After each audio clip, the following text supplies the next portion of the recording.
Number 6, develop a vetting system for yourself, a truth wall. It is important to develop a vetting system or a truth wall for what you allow yourself to listen to and think about. This is a huge part of a wealth mentality. Jesus gave us profound insights on how the vetting process affects our lives when he said, "Take care what you listen to. By your standard of measure, it will be measured to you, and more will be given to you besides." I pondered these verses for years, asking myself what it means, especially the "more besides" part. In the middle of a marketing class, I got my answer.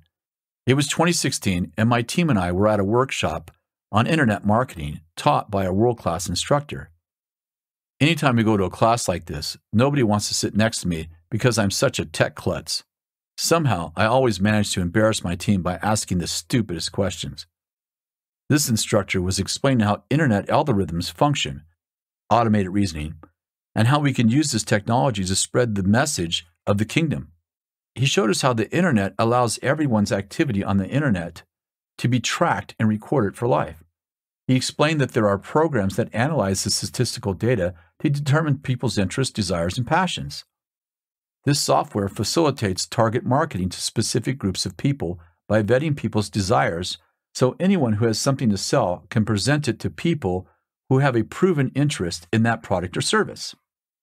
In other words, what you have watched or listened to creates desire paths called algorithms that are used to encourage you to buy things from organizations that specialize in a specific product or service.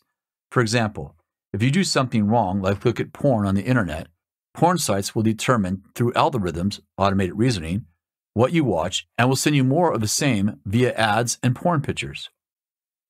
As the instructor was explaining this for like the 5th time, as I said, I'm a little slow on this sort of thing, it suddenly hit me like a ton of bricks, and I shouted, "There are algorithms in the spirit!" Now I understand the verse that has eluded me for 20 years. Of course, nobody there had any idea what I was talking about at the time, but think about it. The things you like listening to invite more of the same in the spirit. Take care of what you listen to, because by your measure, it'll be measured to you. In other words, like the internet, you determine what you pay attention to. Then by your standard, according to your own desires, it'll be measured to you as people around you give you what you have an appetite for. But more will be given to you besides. You will also have things presented to you that you did not ask for or even seek after, much like the pop-up ads on your computer screen. The spirit realm operates much like the internet. When you choose to entertain certain kinds of thoughts, maybe for you it is worry and fear, you will invite other worriers and fearful people into your world. It's true what they say, the birds of a feather flock together. And other people whom you have no connection to and no desire to know will mysteriously find you. On the other hand, if you watch over your heart and mind with all diligence and vet your thoughts through God's divine filter, then you will attract like-minded people to you. Furthermore, this principle works in the unseen realm, in that your thoughts attract or resist different kinds of spiritual influences in your life. I like to say it this way: angels and demons travel at the speed of thought. Number 7, make and memorize a list of the 5 most profound things Jesus says about you. The goal of this exercise is to help you develop new, positive ways of thinking that will assist you in beginning a new, powerful, and peaceful life that originates from the kingdom within you. When you proactively spend time pondering the things Jesus says about you, you create new neural pathways in your brain. Neural pathways are the roads in your brain that thoughts travel on. I once heard a neuroscientist describe the creation of neural pathways by comparing the process to dropping a hot steel ball bearing into a pound of cheese. The ball bearing represents the thought, and the cheese represents your brain. Simply stated, whenever you think about a subject, it forges a pathway in your brain, making it easier for you to think about the same subject again, kind of like the path you would create in the physical by walking through a wheat field. The more you entertain the same thoughts, the wider the road becomes in your mind. If you think positive, healthy thoughts a couple times a week, but spend most of your time thinking about negative, hopeless, destructive thoughts, then metaphorically speaking, you built a 6-lane freeway to the prison camp while barely hewing out a walking trail to your divine destiny. The neural pathways you create become mindsets that tend to dictate how you think and what you visualize most easily. Of course, the science of neural pathways is much more complicated than this childlike explanation, but it helps to consider a simple illustration to understand how you can proactively affect your outlook on life.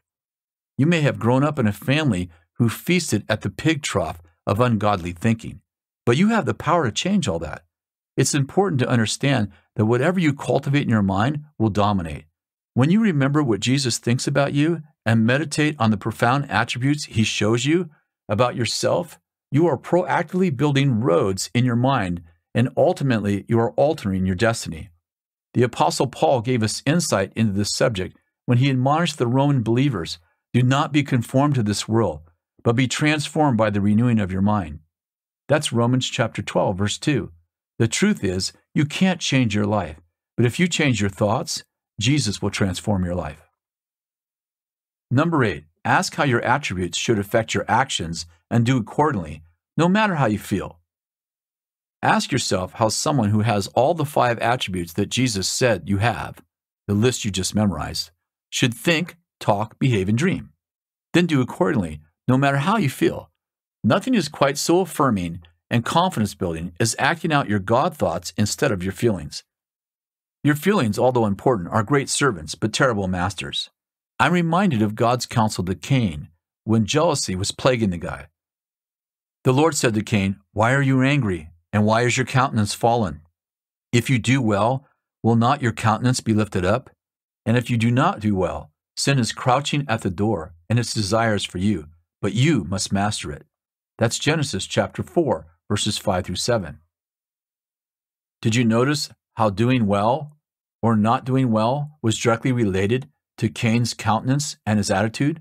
When you act on the things that Jesus says about you, you forge the truth into your heart and accelerate the transformation process in your mind. If you have spent your life with a poverty mentality, then thinking and acting differently may not feel real or authentic at first, but persevere, because 30 days from now, there will be a new you. Let me close this chapter by reminding you that you were born to win, that Jesus is in your corner. If God is for you, then who can be against you?